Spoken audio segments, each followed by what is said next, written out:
Good morning and welcome to Atheist Talk on KTNF AM 950, the progressive voice of Minnesota.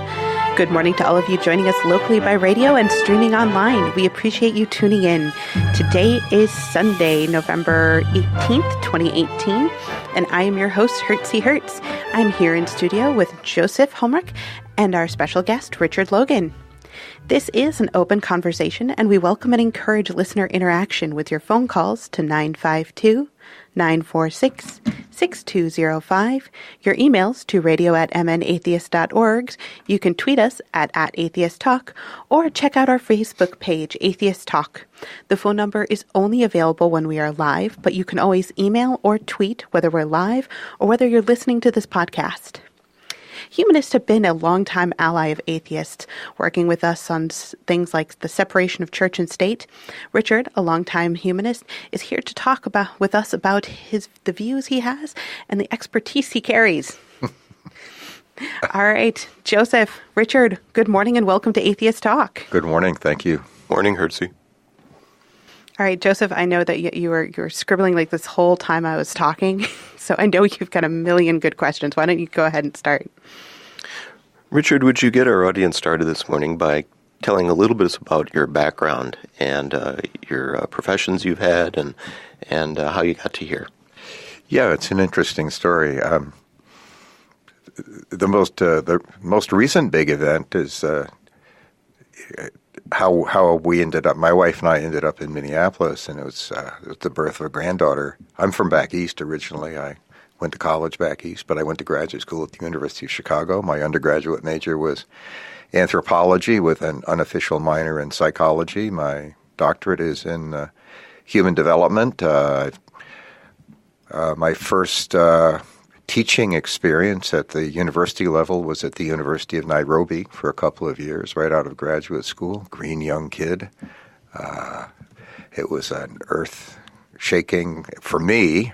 I didn't shake the earth, but the experience shook me, and I learned a lot. And one of the things that happens when you spend time with people in other parts of the world is you realize that there's more than one way of thinking about things, and then you start thinking, gosh, at most only one religion could be right, correct? Because there are so many dozens of religions and so on. Backing up a little farther, I'm the son and grandson of Methodist ministers, but they were both fairly progressive. And my father was a great intellectual, highly educated. And my parents were very determined to raise me and my brother to make up our own minds about things, and that's what I did. And then I realized at some point in my middle adult years that, gosh, I'd been a humanist all of my adult life. And it's having been an anthropologist and worked in other cultures, it's more than obvious that the human world is the way it is because of what people do, and that's really kind of the starting point. And I really respect what I've learned from listening to atheists and listening to humanists, and particularly since I married a nice Jewish girl, a nice secular Jewish girl 50 years ago, that Jewish intellectual culture was very, very appealing to me. So I gravitated toward what they call humanistic Judaism. I talked a little too much, and so I'm now president of the Society for Humanistic Judaism, which leads us to the panel thing that we had in Minneapolis back on October 11th at the First Unitarian Society, where humanists and atheists and humanistic Jews got together to talk about building a strong coalition of reason in the Twin Cities area and in Minnesota. So make sure you guys talk and ask me questions so I don't just keep talking and talking. Oh, no, see, I like it when the guest does most of the talking because then I don't have to talk. Oh, okay. Well, I usually have about 50 or 60 questions. So Go for it. All righty. Well, as George Carlin said, I've been an atheist ever since I reached the age of reason. And I've always wanted to increase the size and the activism of secular groups, and it might just be my constant dissatisfaction with progress. But I know that's a big thing for you. What do you think? Are you satisfied with the organizing efforts, progress of secular groups? Have you seen, there's a recent news article that indicates there is continued progress in this area. There is an all-time high now with the number of people in the United States identifying as none when asked what their religion is. So what do you think about organizing groups?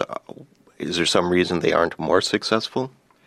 Yeah, that's an interesting question. I mean, one of the things that I particularly wanted to do when the executive director of the Society for Humanistic Judaism was here in October was to reactivate an effort that Hertzie knows about, where we tried to get the atheists, the organized humanists, the organized secular Jews, the organized secular Muslims and so on together to try to build a continuing working coalition. We have these different groups. And with the changing political climate in this country, it's more important than ever that people who believe in seeking truth through evidence and reason work together as effectively as possible. For one thing, to protect the institutions of our government, which the founders of our country, even though most of them had been raised Christian, had the sense to make entirely secular so that it would be neutral. Government would be entirely neutral as to people's beliefs. So there are a couple of important things for people to consider. We have organized humanists. We have the Minnesota humanists. We have the Minnesota atheists. We have the American atheists. We have the humanistic Jews. We have the Unitarians who, as my father used to say, believe that there is at most one God. And it's interesting that the first Unitarian Society in Minneapolis has become a kind of a humanist hub. And that's a really good thing. But let's make sure, let's get some kind of a real umbrella organization of all of these groups working together. Plus another thing you touched on, for all of the people who are members of one of these organized groups, there are far more who aren't members of any of them, but who are secular, but are secular in various small towns or suburbs and just not connected with organizations. It's never been more important than it is now for people of this worldview to get organized and become. It doesn't even have to be just a political force, but a cultural force, a force for reason, a force for science, a force for civics education in the schools. I mean, all of these sorts of things. And we can work together with progressive people of faith on a lot of these things too. So, no, it's something I feel rather deeply about, because terrifying things are happening. May I posit 3 explanations, and you comment on them as to why maybe we haven't been quite so successful? I might handle 2 of the 3, but go ahead, go for it. Well, of course, once you get a bunch of secular people together, they are not a bunch of sheep in search of a shepherd. And that's true. And indeed, I have been members of groups where it seems I'm actually amongst a pack of wolves, some of them fighting for who's going to be the alpha. Could it be that one thing is... I was going to say, well, not a question. I just have a comment. I liken it sometimes to herding cats. And as a person who has 3 cats, yeah. Yeah, I liken it. I know exactly what you're saying. I liken it to herding squirrels. No, because one of the things about humanists, atheists, skeptics, free thinkers is that they're very autonomous individuals, aren't they? But I think they also we have a strong sense of what it means to work together democratically and giving everybody a voice and having the voice of the collective, of the group, rise to the top. So I'm not talking about building a hierarchical kind of a thing at all. I'm also not talking about an anarchic thing. I mean, so there has to be some kind of organization and consensus. That's the genius of democracy. Hopefully all of these smart people who also have a pretty strong sense of ethics will reason together and engage in informed argument, which is what Jefferson and Spinoza and Locke and everybody else knew was absolutely essential to the democratic process. I think we're better positioned. We are as well positioned to be role models for the democratic process as anybody is, especially when you look at the division and polarization in the institutions of our government right now. It's really rather tragic. But I think you're right. It is a challenge. It is a challenge to get people who are not in favor of being sheep to work in highly organized ways. But coalitions can work. There's no question about that. Another frustration that I seem to notice is you get these different groups, these different secular groups, and their differences, you'd have to look under a microscope to find the philosophic difference, and yet they will argue tooth and nail, even though they are 99% congruent compared to the rest of humanity in their philosophic outlook and approach. Yeah, you're right. I mean, all I can say is amen to that one. I mean, you said it better than I would have said it. Actually, we say ramen, but, Okay, ramen. Do you say noodles, too? Oh, I am touched by his noodly goodness. All right, well, please stay with us through the break, and we'll return to Atheist Talk with Joseph and Richard. Thank you very much.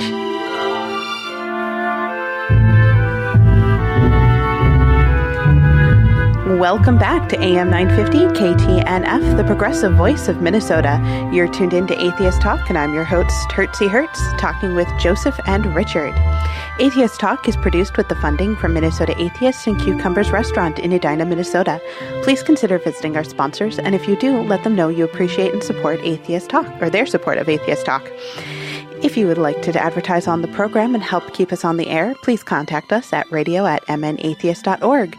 As for the here and now, if you'd like to get involved in the conversation with Joseph and Richard, you can call us at 952-946-6205, email us at radio@mnatheist.org, or tweet us at atheisttalk, or you can also use our Facebook page, where I'm pretty sure I put up a thing on that. Yeah, I did. Okay.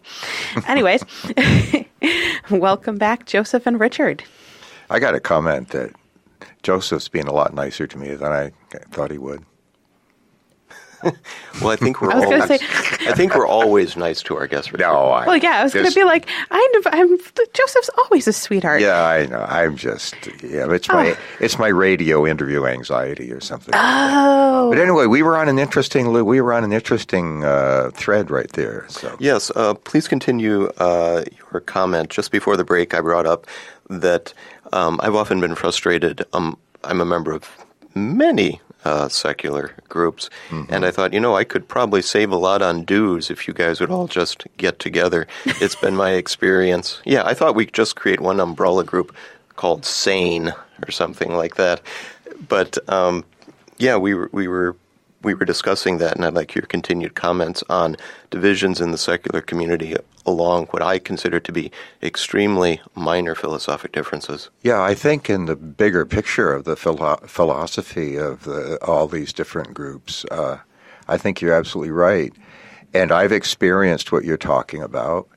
There are free thinkers who are humanists and atheists, and there are skeptics who are humanists and atheists, and yet they want their own particular tribal silo or whatever it is. But one of the things that's changing, I'm hoping that people will start thinking about the big picture and focus more on the common ground, which is they all have with each other, which is far greater than the differences, far greater. When you consider what the proto-fascist problems we're facing in this country right now, I'm hoping that people can get together and think in terms of these larger, bigger picture kinds of issues about human rights, human dignity, keeping our government neutral as to people's beliefs. If the evangelical Protestants would only understand that the First Amendment protects their rights as much as it protects the rights of atheists and humanists and so on. Yeah, but the big picture, I mean, what we stand for in the broad sense is what should, hopefully will be rising in people's consciousness because of the opposition, the anti-democratic forces that we're facing right now. They're unified, we're not. Indeed. Well, that sort of leads into my third challenge. In the first segment, I had said to you that I sort of have three ideas as to why perhaps we're not more successful in creating large secular activist groups. And here's my next thought. Let's say we take a religious group, but now you remove all the damnation and the coercion and the threats and that an invisible, omnipotent deity will harm you. And now you have a bunch of independent, free-thinking people, and they tend to be like-minded, and you get them together. And they start talking mostly politics. And you go to dinner with them and they talk politics, and you go on a hike with them and they talk politics. And every so often I find myself thinking, can't we just go bowling or something? Can you guys do something? Which reminds me of the book, that great book, Bowling Together, or Bowling Alone. I don't know if you've heard of that. I'm sorry, I have not. Well, it's really a commentary on the rise of radical individualism in our society, which is another feature that I think maybe infects the secular world, maybe in certain ways more than it does the religious world. Because one of the things that you see in, say, the evangelical Christian community is a very powerful sense of community. Because, the mega churches are like full-service institutions. They have daycare, they have counseling, they have job fairs, they have sometimes their sanctuaries will convert into basketball courts. I mean, it's really extraordinary, and people are starving for a sense of community, and so that and secular people are also, I would argue, starving for a sense of community, but they're so damned autonomous that they might not fully appreciate it until maybe they have kids or something like that. If they go that way. Mm-hmm. I want to give a nice plug for Minnesota Atheists because we do have bowling. Yeah, you have bowling. Okay. Well, we have bowling for deities, which is once a month on Saturdays. I have actually not gone myself, but I have friends who go very often, and they love it. Right. No, I think we have actually a pretty decent group. You're also big baseball fans. You're big fans of the Mr. Paul Ains. We also have board games. And you have board games. Yes, we have board games once a week. Part of the challenge is building community. Community. I mean, I grew up in small towns in New England, and community was kind of just built into people's lives, even though they were Republicans, and self-reliant. But they were self-reliant, balanced by help your neighbor and that kind of stuff. Where have you found the greatest community? I have found, that's a really interesting question, and I appreciate you asking it. When I was a kid, I grew up in I would say some of these small towns in Vermont were truly organic communities. But then through my adult life, as an academic and who identified with the life of inquiry and so on, I didn't find community in academia quite to the extent that I thought I would. And I'll just share a little vignette to try to make that point. There was a new building being built on the campus where I was teaching in a neighboring state. I won't mention it. In a next-door state. And there was this big debate among faculty and staff and administration about who do we name it after. And I said, in a faculty meeting, why don't you call it Ego? And then everybody will think it's named after them. But, seriously, I have found the greatest community, the smartest, warmest, most welcoming, most caring community in the humanistic congregation of humanistic Judaism in the Twin Cities, or Emet. And likewise, I'm becoming a member of the board of the Umbrella Society. I just find that a wonderful group. That's the greatest community I've ever found, because it's got the balance of democracy and intelligence and caring for each other, and which I sense. I know that the humanists have the same thing within their groups here, and the atheists have the same thing within their group, and the skeptics and freethinkers have the same things in their group. All right. Well, we will return after the break with our guests, Joseph and Richard. Please stay with us. I'm Hertzie Hertz, and you're listening to Atheist Talk on KTNF AM 950, the progressive voice of Minnesota.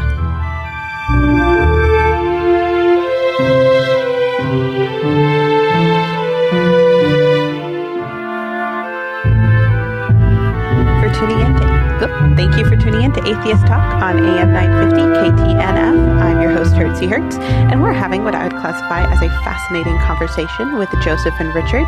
If you'd like to get involved in the conversation, this morning you can call us at 952-946-6205, email us at radio@mnatheist.org, or tweet us at Atheist Talk, or check out the Facebook page.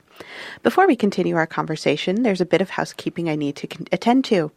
I want to note our dedicated group of volunteers and the generous donations of you, our listeners. You help keep Atheist Talk on the air and in podcast form. I'd also like to note our donors of the week, which is Cynthia, and our new patron, which is Freethinker. Oh, hold on one second. Oh, I just had it. Freethinker, and then there was a number, and he's pretty awesome because he also friended me on Facebook. So welcome our new donors. All right. If you're able to help with the donation, please consider doing so at our Radio Fund page or at our Patreon, where you can get extended interviews at www.patreon.com/atheisttalk. Minnesota Atheists is a 501c3 tax-deductible organization, and we couldn't do the show without you, and we appreciate your support. Music for Atheist Talk is by composer and member Brent Michael Davis and is used with permission. Please note all opinions are of the guest and host only and do not necessarily reflect those of Minnesota Atheists as an organization. And with that out of the way, let's get back to our conversation with Joseph and Richard. Welcome, Richard. As part of my research on you, I visited the site Jews for a Secular Democracy and discovered that you had written a number of excellent, really well-written, well-thought articles on that site. Could you tell our listeners a little bit more about that site, your involvement with Judaism and secular Judaism and humanistic Judaism? Okay. My involvement with... I was so attracted to Jewish... my wife and I, we went to synagogues over the decades and had our kids go and stuff.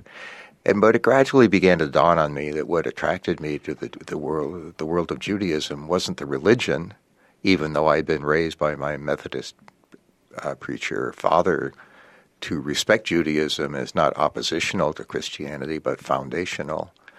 But still, I found that what really attracted me was Jewish culture, the Jewish intellect, Jewish inquiry, the history of debate, the Talmudic scholars, the pre-adaptation that the Jewish world had to democracy, because democracy is a debate, and they were steeped in debate. And I think that made them adapted to modernity and made them...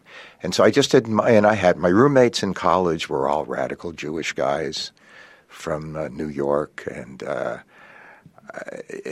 I married a Jewish girl, but it was Jewish culture. It was inquiry. It was the whole intellectual life. And so I finally learned about this movement called humanistic Judaism, which is the congregational movement for secular Jews. And about 20% of the Jewish world today is avowedly secular, and they identify with Jewish culture, just as I decided I wanted to do, and as my wife has done all of her life. And I would argue from my long experience with people who go to Reform Jewish temples and so on, that most of them, or a great many of them, I don't want to offend anybody who might be listening, but I think a great many of them are really actually secular. Now, as far as Jews for a secular democracy goes, one of the reasons that I and a couple of other people in the humanistic Judaism movement wanted to start this initiative is because Jews have been outsized in their support over the years for our secular governance institutions, the First Amendment, separation of church and state. And of course, it's because Jews have valued and appreciated the protections that they have had for their beliefs thanks to our secular form of government. But because a universal value, or almost universal value, among Jews of all segments of belief within the Jewish world, a universal value is tikkun olam, repair the world. And so in keeping with that value, Jews for a Secular Democracy seeks to mobilize Jews to do what they've always done, which is work for the rights of others beyond their own world, particularly other minorities. It's interesting that if you read all of, say, the anti-Semitism, the supposed rampant anti-Semitism in the Muslim world, for example, and it really does exist. But despite that image that so many people in the broader society have, say, of the Muslim world, Jews, just look at the support the Jewish community has given in Minneapolis to the Somali community, the Muslim community here, the identification that Jews have with Muslims because they're a fellow minority. They're a different religion, but they're a fellow minority. I think, by the way, the rest of the secular world could learn some lessons from the fact that people are, that there is this impetus for common ground despite some differences.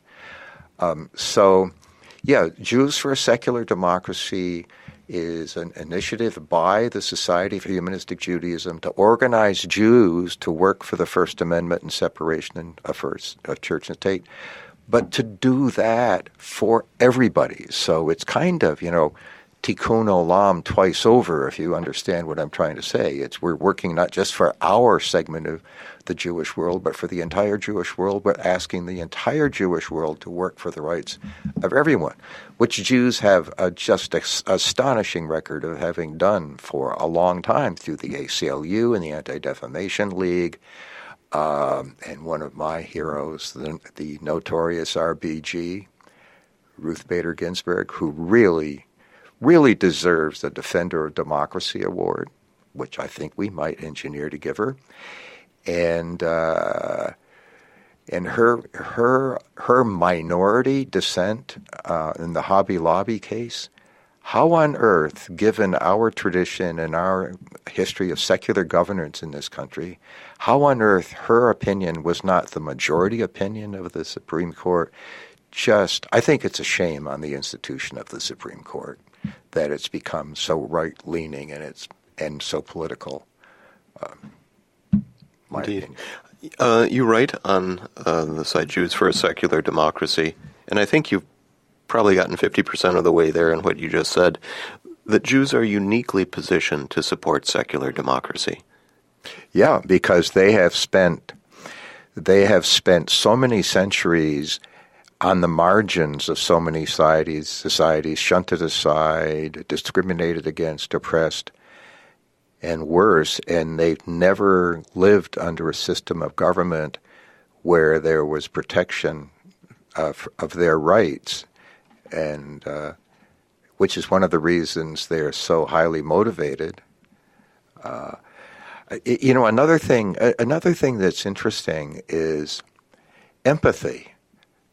I mean, because of the Jewish experience over many centuries of being the oppressed minority, they have a natural built-in empathy for other minorities, which is rather striking when you consider that we have a president today who kind of stands for the opposite of anything empathic in his view of the other. So if you look at one of the great Jewish thinkers, Martin Buber talked about the I-thou relationship, and then the great Jewish thinker Hillel, who said, "Don't do to other people what you wouldn't want done to yourself, which is, you could say, the Judaic version of the golden rule.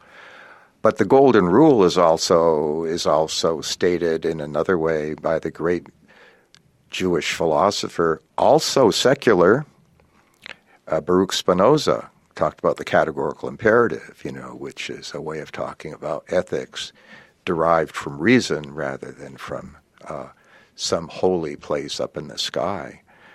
So, yeah, there are a lot of reasons. There are a lot of power. There are a lot of things that make the Jewish perspective on secular democracy very unique, and a lot of reasons why Jews especially see it as a very, very precious thing. I have always been attracted to secular humanistic Judaism as an ethical... Welcome. Thank you. As an ethical rather than a spiritual religion. Exactly. There are so many religions where the game is right thought leading to a better life after you die, whereas Judaism as an ethical religion, it is correct conduct in this life leading to a good experience in this life for everyone. And I've always found that a very attractive philosophy. And what you just touched on leads me to my next question, which I must confess I didn't think of until perhaps just before this broadcast, which is, have you, or perhaps amongst other people have you noticed either a greater acceptance or a greater persecution of secular people in the last couple of decades? And I'll tell you why I ask this. I've noticed that in different societies, when a minority is very small, it can tend to escape persecution because it's not really a threat politically or philosophically. It's when it reaches a certain threshold percentage of the population that it attracts the attention of those in power. What are your thoughts on the rise of secularism? Yeah, that's interesting. Just as somewhat an aside that you reminded me of, I spent about 10 years working very closely with an Amish community. And they have their own very particular religious view, and it's a very minority view, but they're very small, so they don't threaten people. Plus, they're very nice people and so on. On your question, one of the things that I find really intriguing is, secular humanists are still, a minority of the population. But why does the religious establishment and the political establishment, the conservative political establishment, why do they hate and fear us so much? We don't have wealth. We don't have power.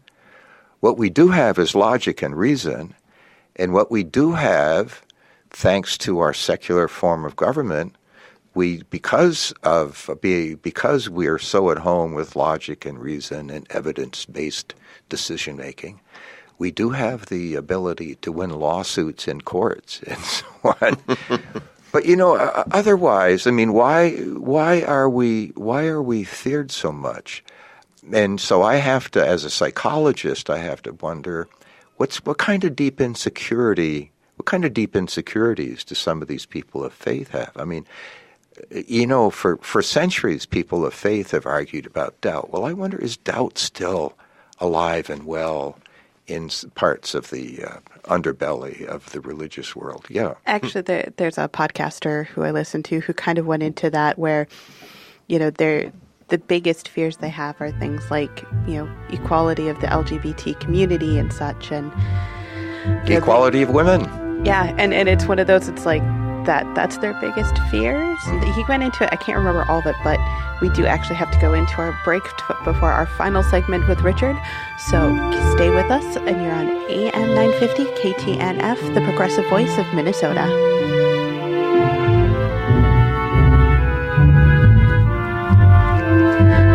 Welcome back to AM 950 KTNF, the progressive voice of Minnesota. You're tuned in to Atheist Talk, and I'm your host, Hertzie Hertz. And We're having a great conversation here, and this is our final segment, alas, with Joseph and Richard. If you're curious about Minnesota Atheists, you can check out the Minnesota Atheist website. We have previous episodes, browse articles, book reviews, and peruse the calendar of upcoming events. You can also sign up for the Atheist Weekly email, which will give you links to upcoming events. We have a ton of activities going around the Twin Cities and the outlying suburbs. For example, today we have a meeting at the Rondo Library where we'll be having a pre-holiday boot camp to help you prep for working with your family and maybe not necessarily winning arguments, but kind of moving around them. All I know is it sounds absolutely awesome, and I will definitely be there.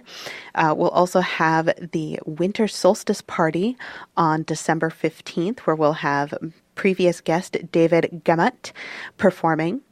And Joseph, I know this is a shocker for you because I haven't told you yet, but we are going to have a super special holiday episode this year.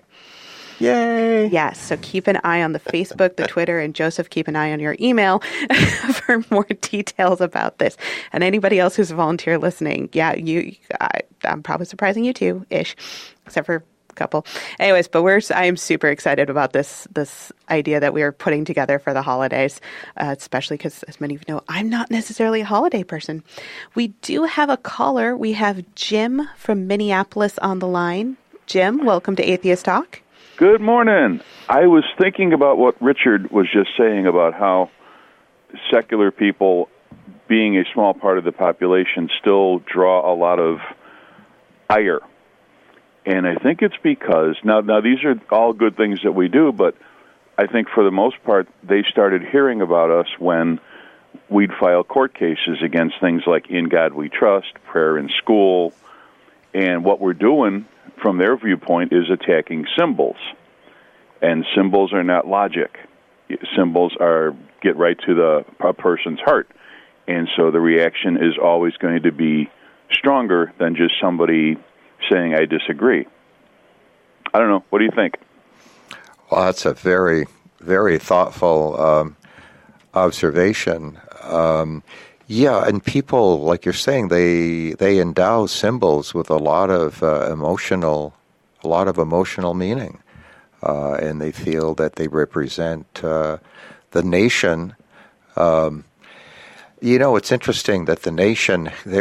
When you say nation, you can mean one of two things, and I think a lot of times when people who are opposed to secularists, when they say the nations, they're really talking about the majority culture within our nation state, which by constitutional mandate is actually thoroughly secular. When we talk about the nation, we're much more likely to talk about the nation state and the body of law that's based on our Constitution. I also think that another factor here, and this is getting a little bit more psychological, I think another factor here is that secular people are feared, I think, from the part of some religious fundamentalists, because underneath what they fear is the modern world, or what they fear and hate is the modern world, and we represent the modern world. We are most directly heirs of the Enlightenment that brought about modernity and science and technology and higher education and advances in philosophy and so on. Democracy and science. It's interesting how they both emerged for similar kinds of reasons out of the Enlightenment. And they don't, people who are religious fundamentalists never came to terms with the Enlightenment. Thank you. All right. Thank you very much, Jim. I also have to say that I think that, and I'm not sure how much of this is born from what Jim was saying about the symbols and such, but there definitely is a persecution complex that a lot of the places seem to have of, we're always being attacked by things like the red cups from Starbucks and such. Right. And it's because, we are getting to December, and we all, many of us know that that's when the whole war on Christmas starts, where we say, hey, cities, can we not have religious stuff on public property? Right. And then my favorite is the religious people will say, okay, fine, we found a home for this on a church, and look, we still have it up. And us as secularists are going, that's that's all we cared, is that where it was. You just had to Right. move it over. Yeah, I actually, one of the things I worked on, I did a lot of work on the psychology of survival and ordeals, and got to interview people who were real victims of real bad stuff, okay, like Holocaust survivors and so on. And I find that, this victim complex, which I think is one of the reasons that there's all of these jokes about bad hair days, because a lot of the victim complex is really so trivial. It's really trivial. But it expresses it has to express some deep-seated insecurities about the meaning of their meaning of life, or something like that. So I think Joseph's on the verge of saying something here. Oh, yeah. Well, that leads in actually to my next question. And Richard, as this is our last segment, and you have a background in so many things, including psychology, and you've got that little thoughtful expression going. Oh.